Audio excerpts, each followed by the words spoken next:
Good morning, everybody.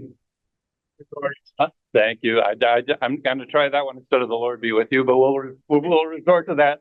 The other one was going to be Hallelujah, Christ is risen, but we won't overdo that one either. Anyway, it's great to see all of you. Thanks so much for coming out this morning. It's just so I'm having a hard time driving now because of all the blossoming trees. It's just no, really, it's amazing. It really is amazing. So if you haven't been up to Lidditz, too, the main road into Lidditz is really quite dramatic with tree blossoming. It's good to be back. I've been off for 3 weeks. We were out in Detroit seeing my son and his wife for Easter, which was really great. And so we had a great time out there. We went to the Episcopal Cathedral for Maundy, Thursday services and had my feet washed by the dean of the cathedral, who actually kissed them when he was done washing. It was incredibly moving. And then we heard the bishop preach Sunday morning, so that was a great trip. And I was doing the Episcopal thing, right? So anyway, so it's great to be back. We're finishing up our series on love of enemies this Sunday and next Sunday. And we'll be doing Howard Thurman today and then Martin Luther King Jr. next Sunday. Then we start our series on the spirit of civil and religious freedom in the era of the American Revolution. And on that note, my wife and I are going to see the Great Awakening movie tonight at 5 o'clock. We have to eat early. George Whitefield, and we will be devoting a whole time, a forum hour, to George Whitefield on May 10th. So he's incredibly important for the development of the life of the colonies, and the idea that these colonies could actually be one. He's a really interesting figure. So we'll be starting that series in a couple of weeks with one of my favorite people, Roger Williams. But that's to come. So today we're doing Howard Thurman. And I was looking through my notes, and we did Howard Thurman for the Knowing the Unknowable God series I did. That's what I started out doing here 4 years ago. So I think it was in the spring that we were doing Howard Thurman. But anyway, it's kind of fun to come back to him. He's a remarkable person. He's the most significant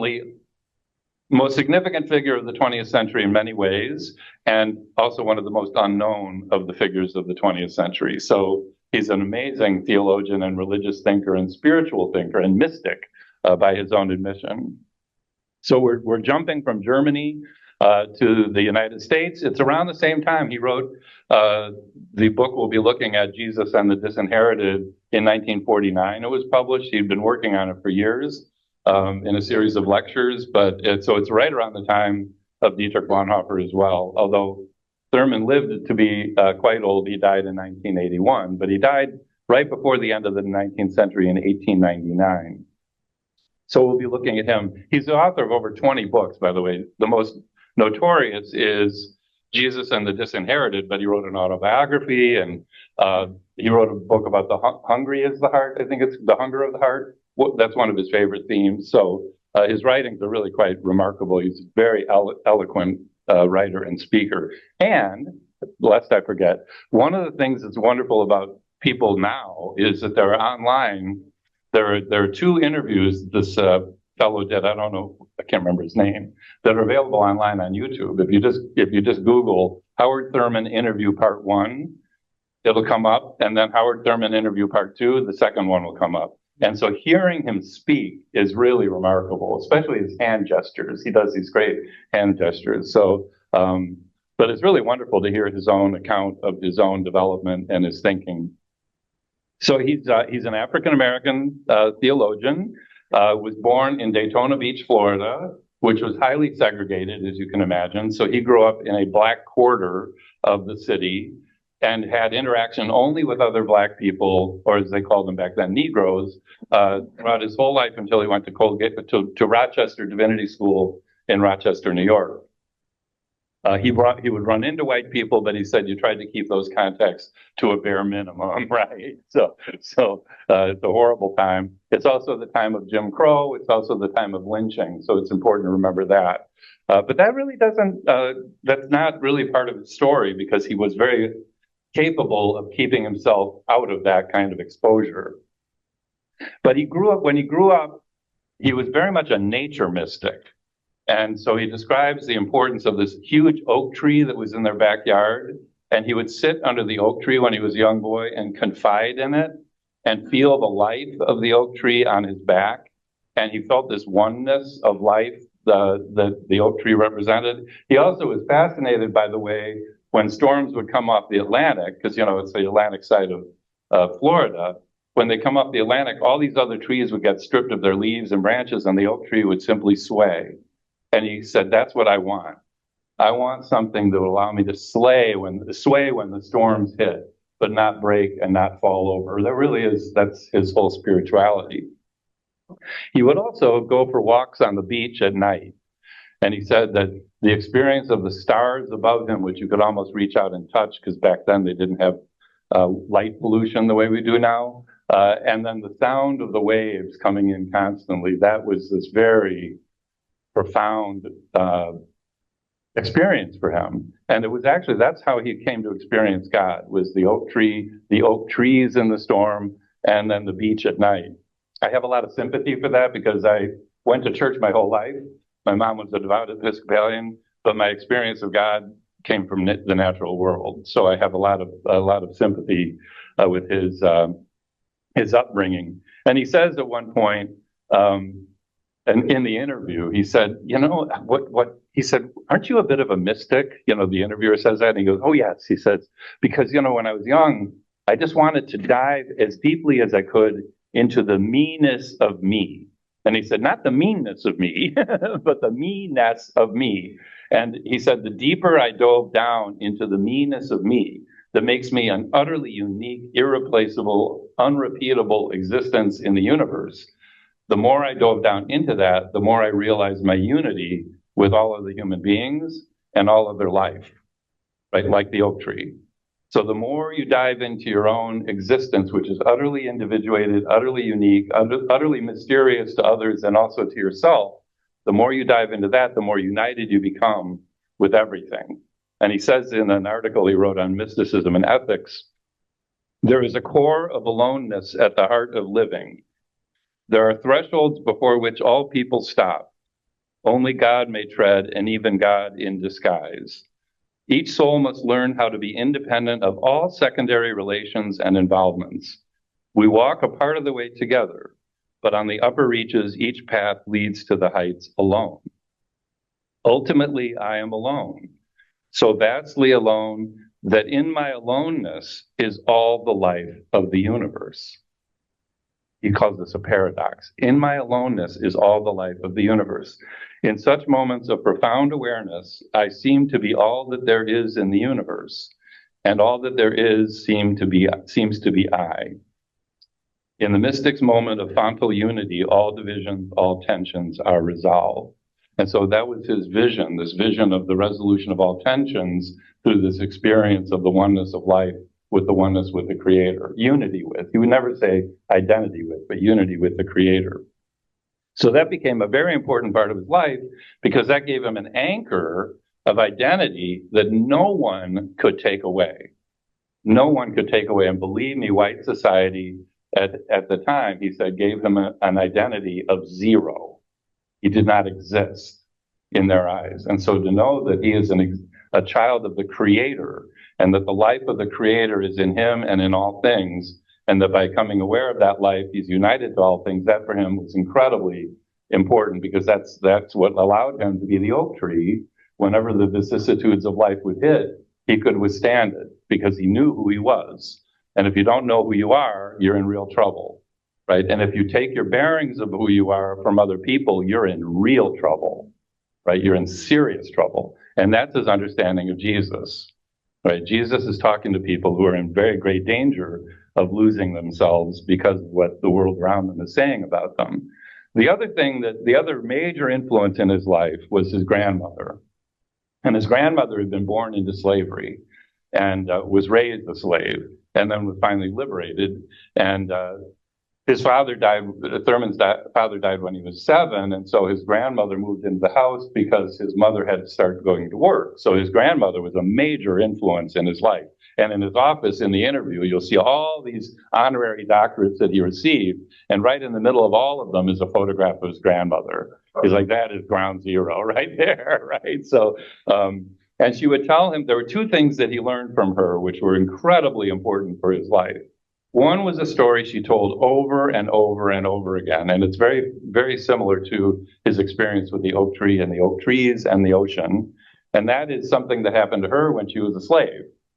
The plantation owner would allow another slave who was a preacher to come to his plantation from another one to preach to his slaves.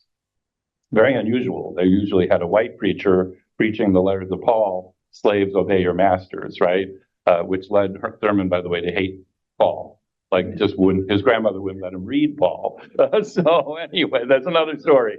But the slave preacher would end every sermon by looking them all in the eye and saying, you are not niggers.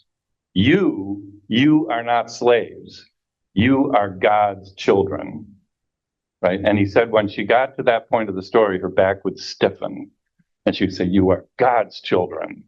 Right? You're not your master's children, by the way. You're God's children. And he sees this in the teaching of Jesus, obviously, and his grandmother was actually echoing that. And so he says, this established for them, the disciples, the ground of personal dignity so that a profound sense of personal worth could absorb the fear of reaction. It lifts that mere human to a place of preeminence that belongs to God and to God alone. Such a person recognizes that death cannot possibly be the worst thing in the world. The awareness that a person is a child of God, a child of the God of religion, who is at one and the same time the God of life, creates a profound faith in life that nothing can destroy. To the degree to which a person knows this, he or she is unconquerable from within and without. Right? So it's focusing on that will be the matter of life and death, right? And so the way he reads Jesus is Jesus' teachings teach individuals to focus on that, right? That you are a child of God and that gives you incomparable worth. Well, the other thing he got from his grandmother was education, the value of education. In fact, he started by the end of his life, actually before the end of his life, he started the Howard Thurman Education Trust. And it's still in operation, and it funds the education of African Americans because it's the incredibly powerful thing. And his grandmother learned the importance of education when she was a child. She was playing with the master's daughter, who was her age. And the master's daughter was trying to teach her the alphabet. And the master's mother would come out, or wife, would come out and beat her for teaching her, the slave, to read. And so his grandmother told Howard, there's something very powerful in education. There's a magic in education that they don't want you to know. So I want you to be educated. And she was really hard on him. He had to come home every day from school and report what he had learned. And if it wasn't up to snuff, he could be beaten, right? So those were the days, right? And every week she would meet with his teacher to see how he was doing. So he ingrained this in himself. And so he's so good a student that he can actually wind up going to a high school. There was no black high school in the city where he lived. So there was one in Jacksonville. And he applied to it and got in. It was a segregated high school, but still it was a really good high school. And so he got in. And so he went there, was valedictorian in his class. After he graduated from that, he went to Morehouse University, which was one of the historically black institutions, and was valedictorian there, right? And so from there, he went to Rochester Divinity School because he got interested in religion and got his Bachelor of Divinity there, and then did doctoral work in various places, taught at Oberlin, or worked at Oberlin. So, I mean, he had a life in education. His last move was back to Boston. He went to Boston University as dean of the chapel there, the first dean, black dean they'd ever had, predominantly white institution. So you can see in his life the value of education, but also then the value of the spirituality that he learned. So he was always skating between these two gates of spirituality and education. And so being a dean of a chapel was actually something he preferred over against just being a regular faculty member. He was a faculty member, but he would be in a role as leading worship and giving spiritual direction to the students. And while he was at Boston University, this is a little nod to what's coming in a week, he went to Morehouse with Martin Luther King Sr., And so he knew Martin Luther King Jr. from the time he was a wee thing, right? And Martin Luther King Jr. comes to Boston University to do doctoral work. And in his last year, after he was done with coursework, Howard Thurman came to be the chaplain or the dean of the chapel.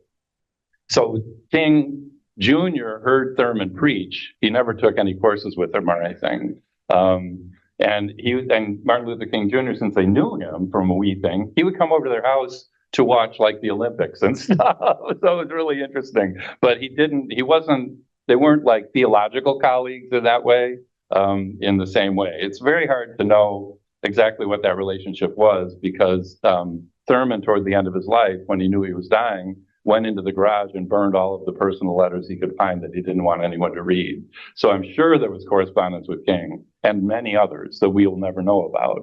So there's an influence there. It's just really hard to document in terms of how deep it goes.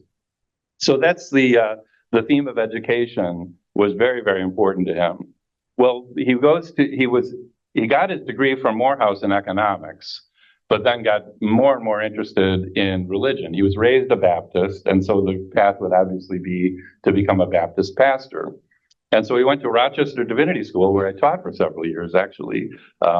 They never mentioned him. Once, the whole time I was there, they mentioned Rauschenbusch, who was also there, but they never mentioned the fact that Howard Thurman got his Bachelor of Divinity from Colgate, well, what became Colgate Rochester. So it's kind of a shame that way.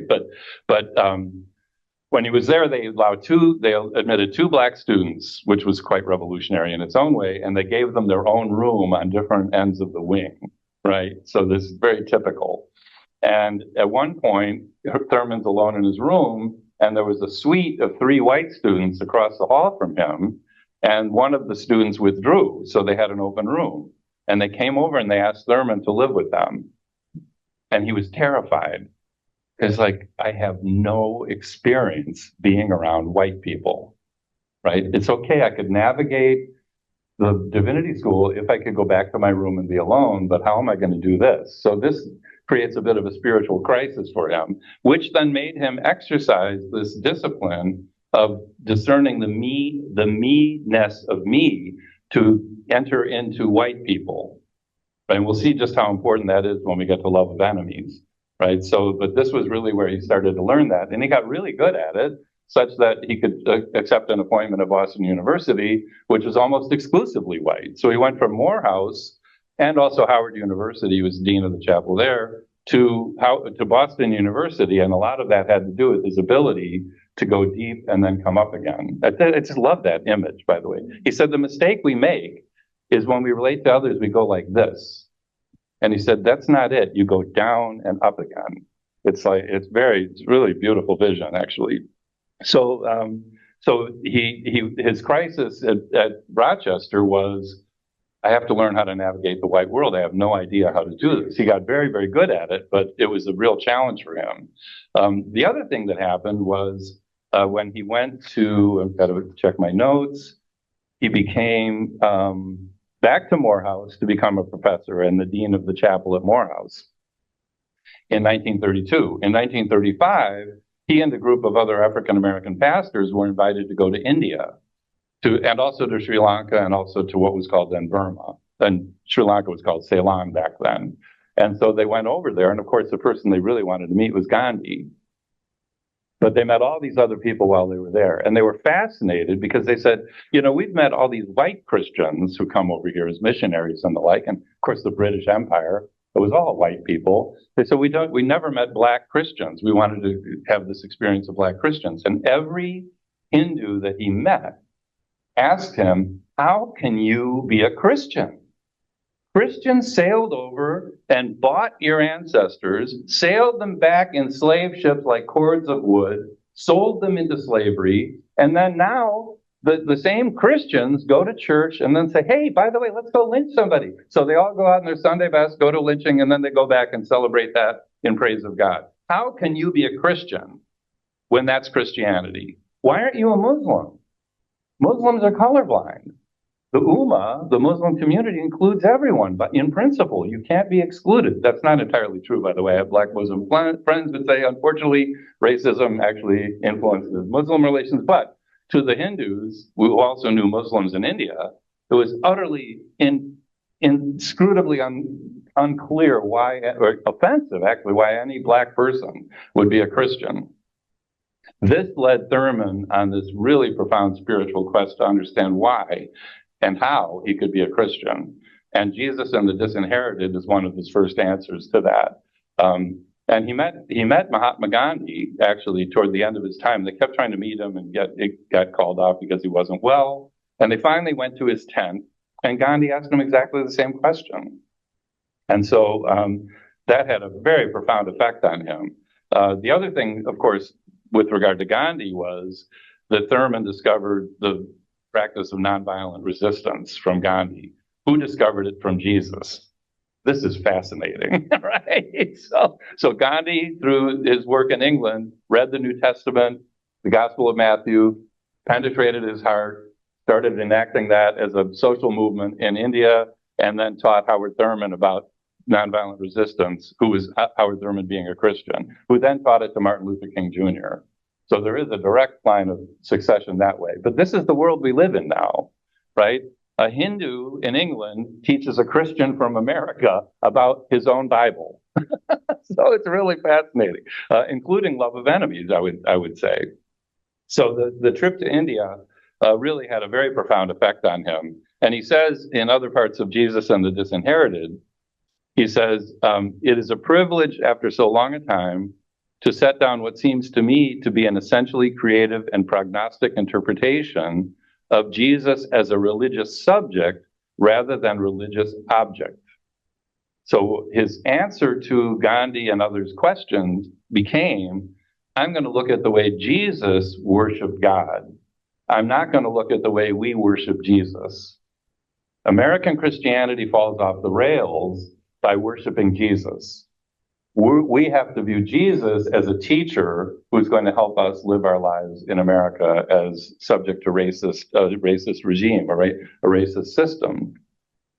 And then he says it is necessary to examine the religion of Jesus against the background of his own age and people, to be the Jews under Roman rule, and to inquire into the content of his teaching with reference to the disinherited and the underprivileged. So it's reading the New Testament and especially the Gospels from the perspective of a disinherited person, right? Which the Jews, he thought, were under Rome, which they were, and which the African Americans are in America. So that's the analogy: is the Jews are to the Roman Empire what blacks are to white Christianity, right? Which is really scary that Rome is white Christianity in our country.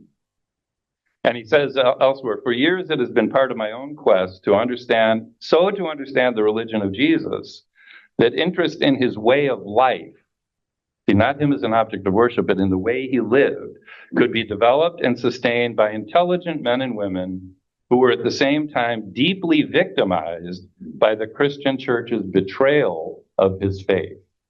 I mean, he makes no bones about it, that American Christianity is a betrayal of the religion of Jesus. And the answer to Gandhi's and others' questions in India was exactly Gandhi's answer. Stop worshiping him and start listening to him, right? And so do what he did, live as he lived. Gandhi was very profoundly influenced by Jesus. In fact, at the end of their visit with Gandhi, he asked these black pastors to sing, "Were you there when they crucified my Lord?" It was one of his favorite songs. And he and his fellow Hindus entered into a prayerful pose with their eyes closed while they listened to this hymn. And after they were done singing, there was this profound silence. And Gandhi said that hymn expresses the gathering of the whole suffering of the world into one place. And he said he just found it incredibly moving. He also had a picture of Jesus in Gethsemane in his ashram room. So he was but it was this Jesus, right? It's the Jesus who is a Jew under Roman occupation, teaching us how to relate to God in such a way that we don't lose our lives by what's going on in them. So that's the context. And I know that it's a lot of background, but without the background, it's really impossible to know what he's saying. And so you can see that in the very first quote in the handout I've given you. He says, the significance of the religion of Jesus not Jesus as a religious object, but the religion of Jesus, to people who stand with their backs against the wall has always seemed to me to be crucial. And that's his great metaphor. What does Jesus have to say to people with their backs against the wall, who are not only deprived of resources, but are being oppressed? That's his word for oppression. And it's also like you're being lined up to be executed, which is also a very provocative thing. It is one emphasis which has been lacking. It's true, by the way. This book starts a whole series of reading the Gospels from the perspective of people with their back against the wall. He's not a New Testament scholar either. It's really quite remarkable. Under what terms is survival possible? Jesus recognized fully that out of the heart are the issues of life, and no external force, however great and overwhelming, can at long last destroy a people if it does not first win the victory of the Spirit against them. So the battle's in here. And he said one thing, Thurman said this, one thing I never did was say yes to what the white world was saying about me. I never said, yes, I'm nothing. Yes, I'm zero. And that's what Jesus is after. Don't say yes to what the world is saying about you. To revile because one has been reviled, this is the real evil because it is evil of the soul. It is the evil of the soul itself. Jesus saw this with almighty clarity. Again and again, he came back to the inner life of the individual. So Jesus is not really interested in structures, although he's clearly suffering under them. He's interested in how individuals respond to those structures. And Thurman sees him as being very well aware of what he calls 3 hounds of hell that pursue the disinherited. One is fear, no, that's surprising. One is deception. To protect yourself, you lie. And the third is hatred, right? And these are actually strategies that seem to work, that give the disinherited motivation, that give them a sense of self, that give them a sense of identity, that give them a sense of self-worth, and they will destroy them. If you give in to fear, it destroys you. For a while, it works. If you give in to deception, it destroys you, even though for a while it works. If you give in especially to hatred, it really does work until it destroys you from the inside out. And so Jesus is talking to other people in this situation, saying, watch out for these things. This is what's going to kill you. It's not Rome that's going to kill you. It's this that's going to kill you. And so Jesus is looking for then a basis for their identity, the identity of Jews under Roman occupation. And he definitely sees Jesus as a Jew. He says one of the great catastrophes of Christianity was it broke with Judaism. He says the world would be a different place if it hadn't. So he's always reminding us he's a Jew speaking to fellow Jews about how to endure Roman occupation. And he says, living in a climate of deep insecurity, Jesus, faced with so narrow a margin of civil guarantees, and that's the difference with Paul, who was a Roman citizen, had to find some other basis upon which to establish a sense of well-being. And so he says, the kingdom of God is within you. And that's Tolstoy loved that. Gandhi read Tolstoy. He loved that. I'm sure that Thurman got this from Gandhi's reading of Tolstoy. The kingdom of God is within you is definitely one of Thurman's favorite texts. The Spirit of the Lord is upon me because he has anointed me to preach the gospel to the poor.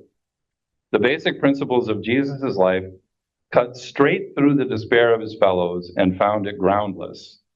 By inference, he says, hatred is destructive to the hated and hater alike. Love your enemy, that you may be children of your Father who is in heaven. So if you are a child, if his grandmother's right, which she is, you are not a nigger, you are not a slave, you are a child of God, then love your enemy. It follows directly from that, right? You can't just get that as a self-affirmation, because following directly from that is then love your enemy so that you may be a child. The thing that really interests him, though, is the way in which Christianity, and we see this today, too, when people respond to a mass shooting, and they'll say, really kind of in a sloganistic, meme kind of way, hate has no place in our community. Really? Well, then why is it here? So it's like, no, hate has a real place in our community, and we need to understand why hatred is so powerful, right? And so especially for the disinherited, that would be Thurman. So before we move on to platitudes and sentimental judgments. He says Christianity has been almost sentimental in its effort to deal with hatred in human life.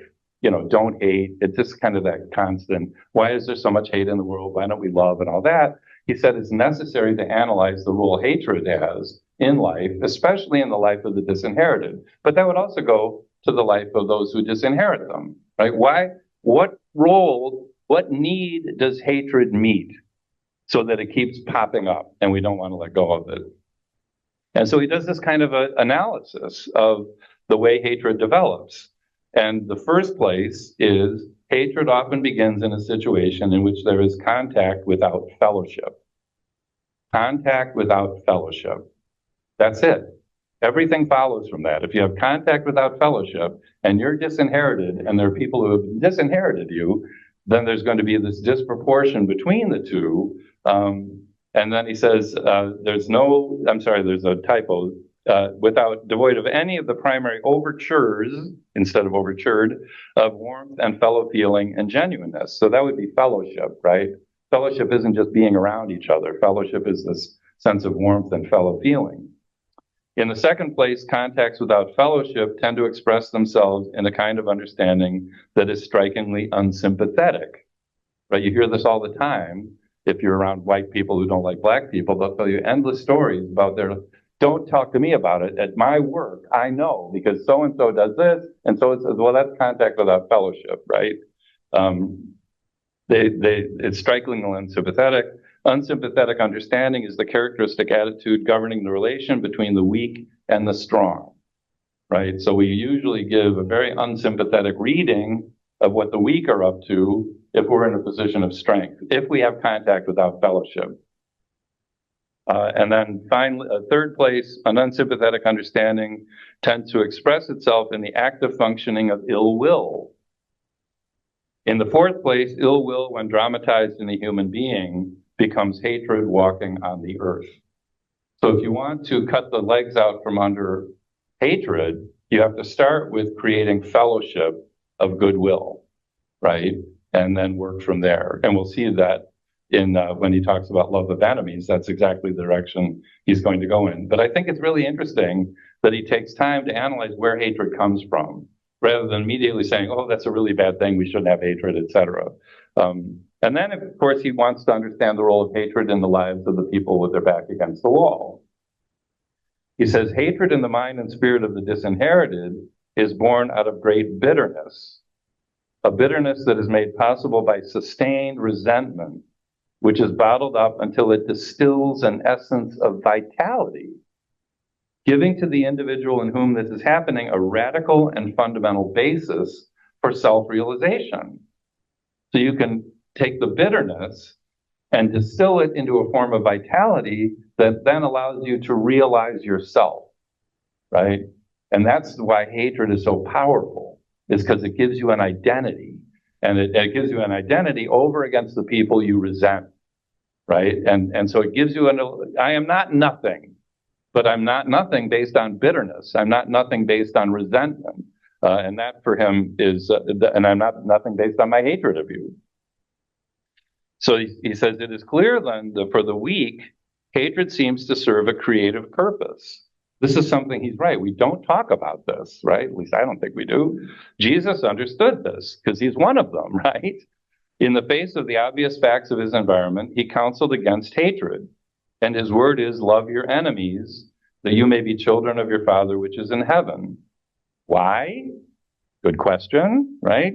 Despite all the positive psychological attributes attributed to hatred we have outlined, hatred destroys finally the core of the life of the hater. Hatred doesn't necessarily only destroy the life of the hated, it destroys the life of the hater. While it lasts, burning in its white heat, its effect seems positive and dynamic.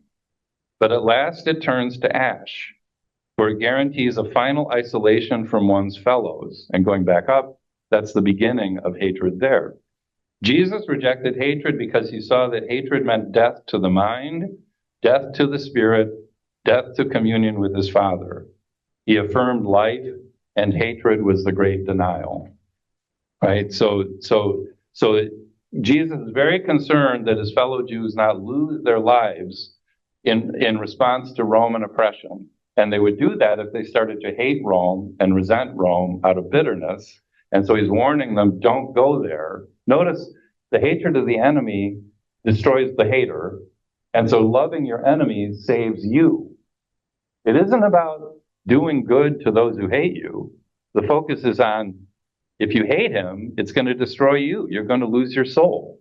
So I think that's really interesting. So he reads Jesus as warning his fellow Jews they're about to lose their soul if they start hating Rome. And of course, he's living at a time when the Jewish revolt against Rome has already gone through one phase in Galilee, right? In 6 of the Common Era, it was brutally suppressed.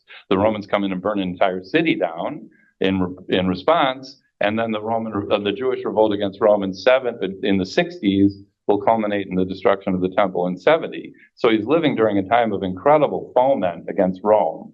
And Thurman sees that. And he's warning them, this revolt is based on bitterness, it's based on hatred, it's going to kill your souls, right? So it's really interesting that way. So then he does an analysis of, well, if we're to love our enemies, what are we talking about? Who are our enemies? And we'll see, I think Martin Luther King does a similar thing. It's very interesting.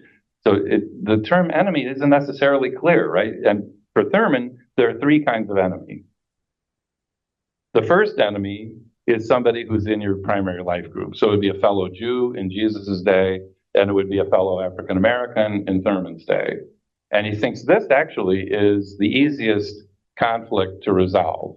If you hate your fellow African American, or in Jesus' day, your fellow Palestinian Jew, then you should overcome that by loving your enemy. But he says, to love such an enemy requires reconciliation, the will to reestablish a relationship. It is with this kind of enemy that the disinherited find it easiest to deal. So in terms of the challenge presented by Jesus, the disinherited find it easiest to reconcile with fellow disinherited, right? So that's the easiest one. It's still not easy, but that's the easiest one. The next kind of enemy is the collaborator. And you can think of the tax collectors, if you're a Jew, if you're a disciple of Jesus, Judas.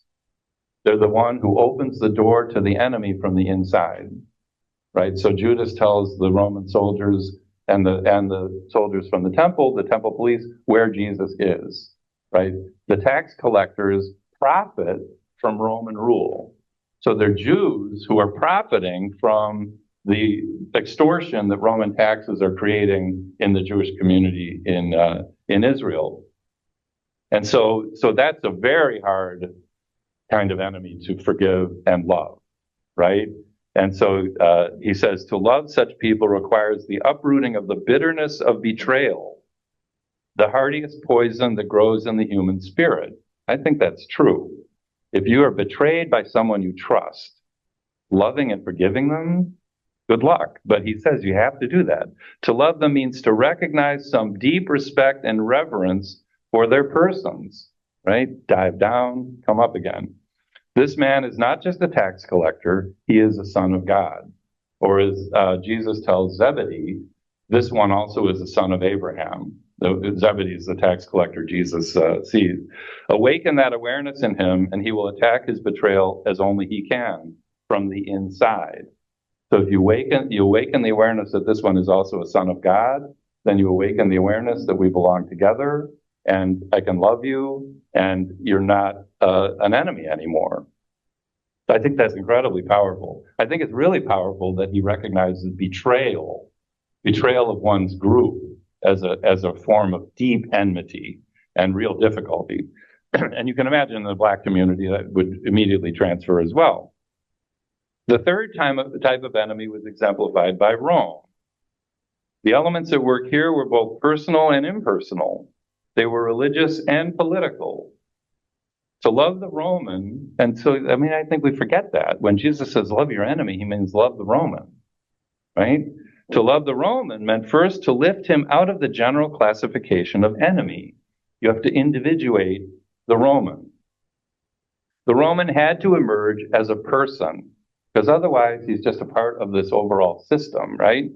Love of enemy means that a fundamental attack must first be made on the enemy status. How can this be done? Obviously, a situation has to be set up in which it is possible for primary contacts to be multiplied. So it's only when you can engage Romans on a fellowship level, right, a personal contact, that you can actually start to love the Roman. And you can immediately see where he's going to go with this. So what's the solution in the United States? Establish personal contacts between white people who are Rome. Isn't that flattering? He views us as Rome, right? It's a pretty good analogy, I think. And so what we need are places where contact between we and African Americans can be made. And the most natural place for that, the best place for that, is the worship of God. And that's exactly where it doesn't happen.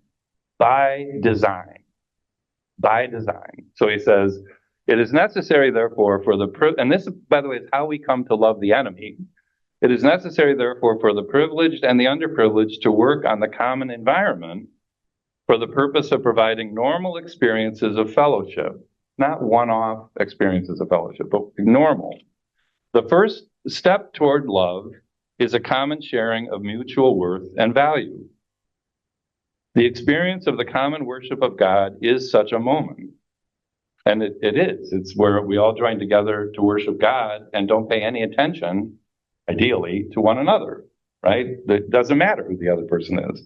It is in this connection that American Christianity has betrayed the religion of Jesus almost beyond recognition.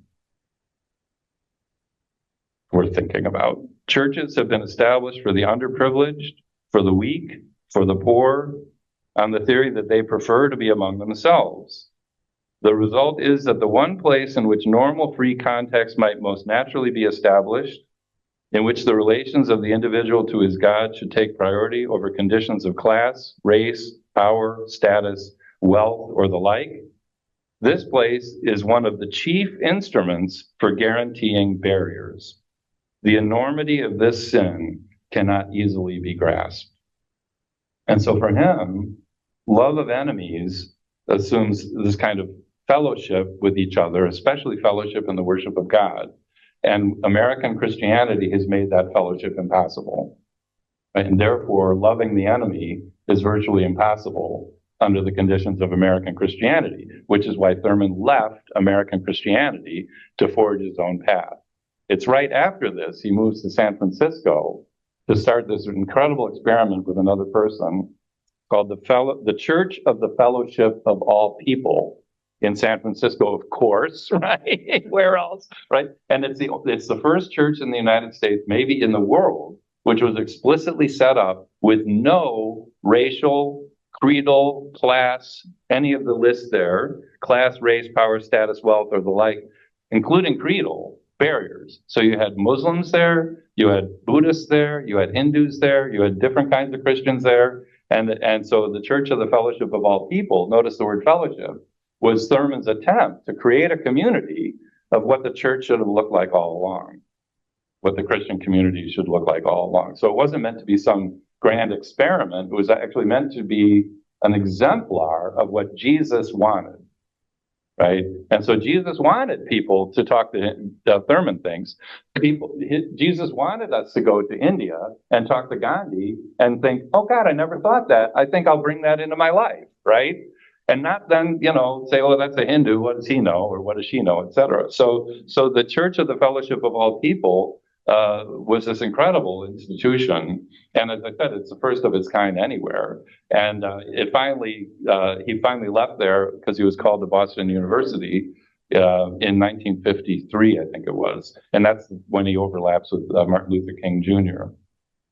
So it's an amazing thing. And so that if you hear about that in Thurman's life, realize that it's a strategy for overcoming hatred of the enemy, especially in the African American community. But also interreligiously, right? Because if you really do have fellowship with people who are Muslim or Jewish or Hindu or atheist, whatever, it's really hard to hate them. You only hate the people you only have contact with. or you only hear about. You don't hate those people, but if you actually have fellowship with them, and fellowship is more than contact, right? If you have fellowship with them, that's how homosexuality, by the way, came to be destigmatized. People realized they were having fellowship with people who were homosexual. Arguments, forget it. Political strategy, forget it. It's personal fellowship. Oh my God, you're talking about my daughter, right? You can't talk about my daughter that way. I mean, so he's right. I think he's right about that. So for him, if we want really to live out Jesus' teaching to love our enemies, we have to work on creating fellowship that crosses these boundaries, like real fellowship, or else we just can't do it. And we also have to realize how difficult it is, especially for the people we have wronged. We can't just tell them, love your, I'm sorry, but Jesus tells us to love our enemies. Jesus tells us to forgive. It's glib. We have to realize how difficult it is. And the second to the last paragraph gets to this point. He says, there is another aspect of the problem, and that's about loving enemies, which is crucial for the disinherited who is seeking in his love to overcome his hatred. So this is a person who's really trying, right? The disinherited person has a sense of gross injury, manifest injury. He finds it well nigh impossible to forgive because his injury is often gratuitous. It has no basis. It's just gratuitous meanness and hurt, right? Somehow he must free himself of the will to retaliation that keeps his hatred alive. And that's our natural impulse, is to retaliate. Get cut off in traffic, right? That's really where it shows up so clearly. It's scary. Actually, that's an example. But, put several tons of steel around us and we'll see what happens. It is clear that before love can operate, there is a necessity for forgiveness of injury perpetrated against a group by a group. And notice he's not talking about the group that perpetrates this repenting. So he's actually following Jesus. In Matthew and Mark, Jesus tells us to forgive without repentance of the wrongdoer. In Luke, there's always forgiveness on the part of the wrongdoer. So Luke has a very different view of forgiveness. Thurman is going with Matthew and Mark at this point. This is the issue for the disinherited. So you see how difficult this is for him, that we have to take into account the deep desire to retaliate, the deep offense that this was a gratuitous injury, and it was perpetrated against me by a group. Think about lynching, for instance. It's just incredible. So for him, this is very, very difficult. He says, this is the issue for the disinherited. When all other means have been exhausted, each in his own tongue whispers, there is forgiveness with God. And I think he's right, that for the disinherited or for any of us, the only way we can forgive is because that dive, right? That inward dive brings us into the reality of God, and the reality of God is the one who can forgive, who does forgive. But I think that I find his analysis so interesting because he shows just how concretely he thinks about loving enemies and what kinds of enemies we're to love, and also how difficult it is to do this, and especially the strategies we need to follow in order to do that. And we'll see it when we do Martin Luther King Jr. next week. We'll see exactly the same thing. Why should we love our enemies? How can we love our enemies? Right? It's a really interesting move that way. So he says at the very end, just to conclude, the religion of Jesus says to the disinherited, love your enemy. Take the initiative in seeking ways by which you can have the experience of a common sharing of mutual worth and value. He's writing this in 1949, right? It may be hazardous, but you must do it. For the Negro, it means that he must see the individual white man in the context of a common humanity, right? So in other words, you must see the individual white man. Notice white, he doesn't say white people. It's the individual white man in the context of a common humanity. And he talks in this interview about that what he had to learn how to do at Rochester and the rest of his life was do the dive down into himself, into his humanity, that then gave him access to the humanity of the other. And the other now is a white person, which was not part of his world until he went to Rochester Divinity School. So and he said, It works for a while, and then something happens to just blow it back in your face, and you have to start all over again. And he said that's why walks along the beach were so important to me, because you confront white society or a white individual who wrongs you in this horrible way, and you're not seeing the common humanity anymore. It's really interesting. He says at one point, and then I'll stop, but he says you have to. He said, pardon me, it sounds offensive, but he said you have to sniff out the humanity of the other based on your own sniffer of your own humanity. And he said, so when I can't do that, like when I meet a white person and I just can't sniff out their individuality, that means I got to work on my sniffer. He said, it doesn't mean I started going after him or her. It's I have to work on my sniffer because it's there. My sniffer isn't working right now. And there are reasons for that. I mean, there's circumstances in which it's really hard to see our common humanity. And our common humanity, again, he's talking individually. He's not talking about, we are all, I love that, when people say we're all the same. We're not all the same. That's his point. We are all uniquely individual. And yet we are all the same. And for him, it's a paradox, right? And so when the individuality trumps the sameness, then you have to work on your sniffer. I love that. So that's a good way to end is we all have to work on our sniffer. And also I think the deep dive into who we are uniquely, revealing who we all are. I don't know if you saw the Artemis 2 astronauts. They're remarkable people. Something happened in the last 10, 12 days. And it happened in 4 people. And when one of them said yesterday, I think it was, he's standing up there and he says, do you see us up here? This is you. See, that's Thurman. What they realized is they're human. And just what an amazing thing it is to share human life with other human beings on this planet. And I think, how did that become possible? They went way out into solitude and lost contact with the earth, lost sight of the earth, lost visual and audible contact. And that experience revealed to them, that experience of isolation revealed to them their unity with everything. And the other, I think it was another astronaut said, this is the most beautiful planet. But this is the most beautiful thing I've ever seen from any altitude. I love that. So the beauty of the earth and the unity of life on the earth was another thing they talked about. That's Thurman, right? These 4 individuals orbiting around the moon realized that we're not all the same. But the humanity is what joins us, and life on Earth is what joins us. Because when you're out in space, there's no life. There's nothing on the moon either. So, I mean, it's really remarkable. So anyway, I thought it was really interesting to hear the voice of Howard Thurman coming from outer space, right? So anyway, thank you for this, and we'll pick up a fellow soul of Thurman's, which would be Martin Luther King Jr. But I just think it's really funny that for Thurman, Martin Luther King Jr. is a kid, right? He's like Martin Sr.'s son. So anyway, all right. Well, thank you very much. Thank you.